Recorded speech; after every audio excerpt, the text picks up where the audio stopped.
Welcome to this video on Python for statement or Python for loop. This video is divided into two parts. In this subsection you will learn what is for statement, syntax and flow diagram of for statement, how to use for statement to solve the problems and write Python program. In part 2 you will learn for loop with enumerate function, for loop with else state, what is nested loop, when to use for loop and when to use while loop, and then some example applications of for statement. So let us first start with what is for statement. So for statement is a control flow statement that executes code repeatedly until all data in a given iterable object or generator function are not iterated. So for statement iterates through a sequence or a iterable object like list, tuple, set, or a generator function range. So let us learn about for statement in detail through this flowchart. Say for example we want to print 5 numbers, then we need a sequence of numbers from 1 up to 5, and this is a iterable. First it takes number 1, then it prints, then again it takes number 2 and print, and so on, and finally it will take number 5 and then it prints. As now we can see that the complete sequence of numbers 1 up to 5 is iterated, so it will come out from the loop. So this is how this for loop works. Now say for example we want to find average of 40 students, then we will create sequence of marks of 40 students over here. It will take marks of the students one by one and will go on adding the numbers. Finally when the complete sequence of marks is iterated, it will come out from the loop and it will find the average of marks by dividing the sum of marks with the number n, and then it will print the average. Now let us look at the syntax of for statement. So for statement has the 6 unique components, and first component is a for keyword, second component is a user defined variable where, third component is in keyword, fourth component is a sequence like string, list, tuple, set or a generator function, fifth component is a colon that indicates the end of the sequence and start of the block of statements for the for loop, and then the sixth component is nothing but block of statement with one indentation within the for loop. So these are the 6 components of for loop. Now let us try to understand for loop in depth through this example. Let us write a program to print n numbers, say n, right? So say for example n is equal to 5. We have already seen this flowchart. So before writing a program to print n numbers, let us learn about a Python built-in function range.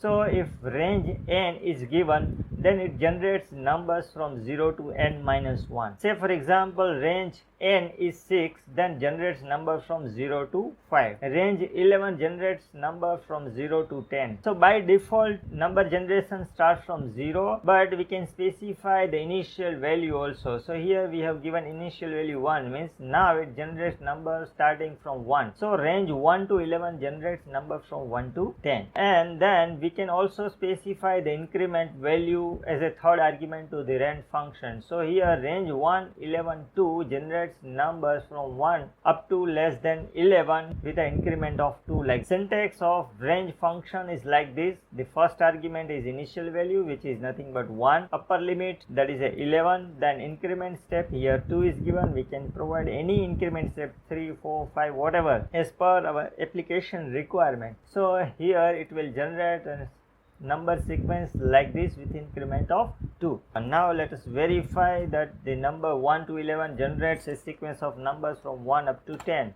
So here we can see that the list range 1 to 11 generated numbers from 1 up to 10. Now this is an algorithm to print n numbers. So we have to get the value of n from keyboard which we want to print, then generate a sequence and take numbers from the sequence one by one and print the numbers. Here is a statement to get the number of elements from the keyword. N is equal to integer, input, enter a number, right? So this will get the number of elements from the keyboard. And now let us write a for statement for, that is for keyword, first component, then variable I to take the values from the sequence, then in keyword, then we have to generate a sequence of numbers through the range function starting from 1 up to number of elements, right? n plus 1, because we have to generate numbers 1 up to n. Now the fifth component is colon, and then we have to print the number I. Fine. Now let us run this program. So it is asking for the number of elements to be printed. As we want to print numbers from 1 up to 5, we need to enter value of n as a 6. So here we can see that n is equal to 1/3. Now let us again run this program. This time say I enter 9. So it should print numbers from 1 up to 8. So here we can see that the numbers from 1 up to 8 are printed.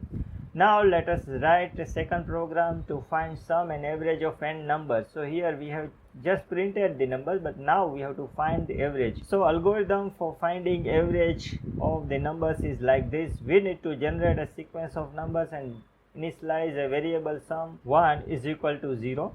So it will take the numbers one by one, go on adding the numbers, this number to the sum variable 1. So when the complete sequence of numbers are over, it will come out from the loop and it will find average is equal to sum 1 divided by n, then print sum and average. And here is the algorithm, the get value of n from keyboard, initialize the value of sum, then generate a sequence from 0 to n and get the number one by one, add it to the sum 1. Once the sum is over, just find the average by avg is equal to this. And now let us write a program to find sum and average of n numbers. So very first statement here, this n is equal to integer input, enter a number, will read a number from keyboard.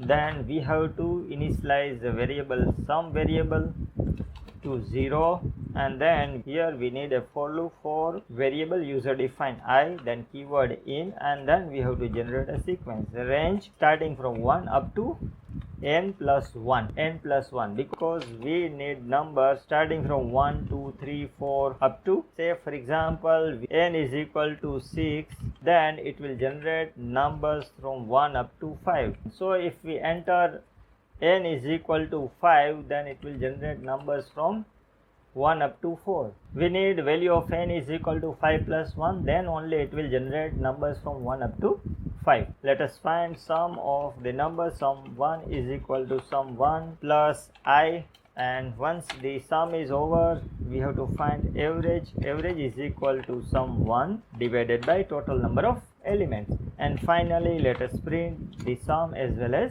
average.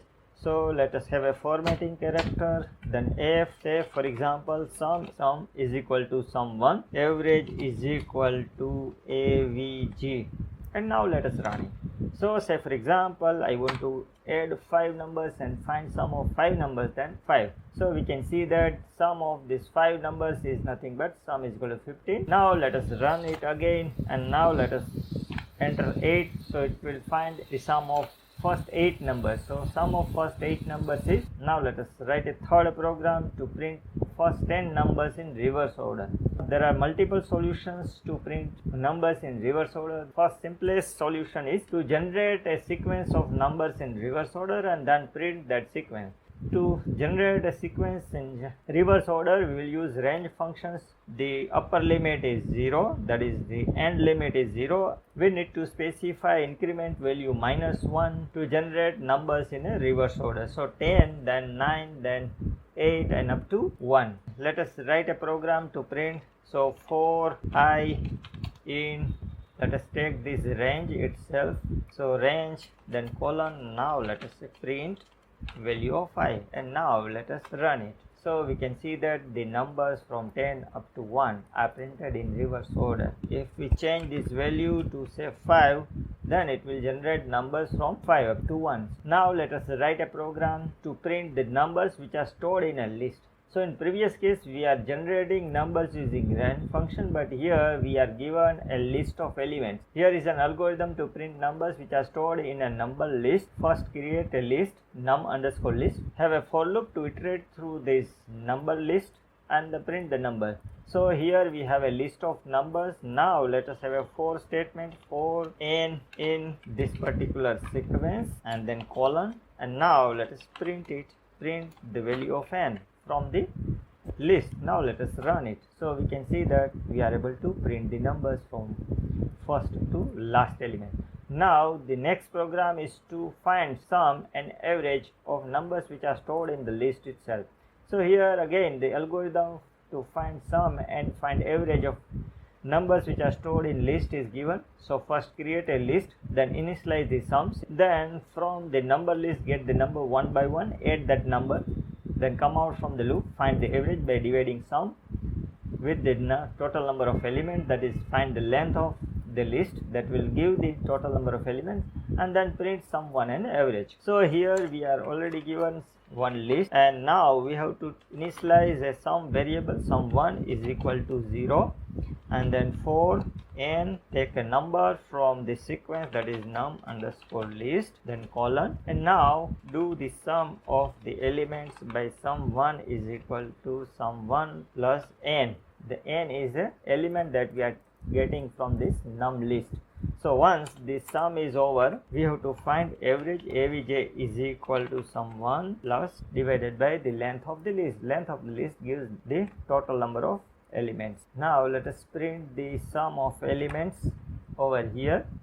Fine, and now let us run it. Now we can see that sum is equal to 34 and average is equal to 6.8. You can verify by adding these numbers and then finding the average like this. Next, here is a program to iterate through a string. So word is equal to Python is a string, and here for loop will take one letter at a time from this word Python and will go on printing. Finally, after coming out from this loop, there is a line of dash and then a print statement, end of the program. Now let us run this program. So here we can see that letters are printed one by one vertically, but if you want to print them horizontally by keeping one space, then here we can have an AND keyword. And now let us run it again. So here we can see that Python word is printed by taking characters one by one, and then we have this all dash and end of the program. Now we have a program to iterate through a list of string words or list of strings. So we have a list of fruit containing 4 fruits. It will take one fruit at a time and it will print similar to the previous program.